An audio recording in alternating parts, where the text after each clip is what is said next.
Bismillahirrahmanirrahim. Assalamualaikum warahmatullahi wabarakatuh. Perkenalkan, nama saya Sugiyarti. Saya dari Prodi Biologi STKIP Pangeran Darmakusuma. Di sini saya akan membuat video tentang esensi dan urgensi penegakan hukum yang berkeadilan Indonesia. Video ini saya buat untuk memenuhi tugas pendidikan kewarganegaraan dengan dosen pengampu Bapak Salman Al-Farizi, MPD. Yuk, simak videonya. Cicero pernah menyatakan, yang artinya, di mana ada masyarakat, di situ ada hukum. Dan kata lain, di mana suatu negara yang terdapat masyarakat, di situ pasti ada hukum yang berlaku dan hukum yang dijunjung tinggi. Hukum adalah peraturan yang berupa norma dan sanksi yang dibuat dengan tujuan untuk mengatur tingkah laku manusia, menjaga ketertiban, keamanan, mencegah terjadinya kekacauan. Hukum memiliki tugas untuk menjamin bahwa adanya kepastian hukum dalam masyarakat. Upaya penegakan hukum di suatu negara sangat erat kaitannya dengan tujuan negara.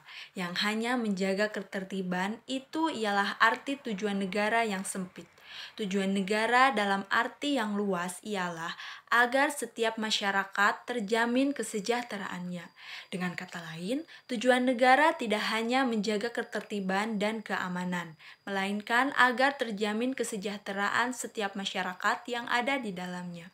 Tujuan negara Republik Indonesia dapat kita lihat dalam pembukaan Undang-Undang Dasar 1945, yakni pada alinea keempat, yang berbunyi untuk membentuk suatu pemerintahan negara Indonesia yang melindungi segenap bangsa Indonesia dan seluruh tumpah darah Indonesia, memajukan kesejahteraan umum, mencerdaskan kehidupan bangsa, dan ikut melaksanakan ketertiban dunia yang berdasarkan perdamaian abadi dan keadilan sosial. Indonesia adalah negara hukum yang tidak didasarkan atas kekuasaan belaka, melainkan didasarkan atas hukum.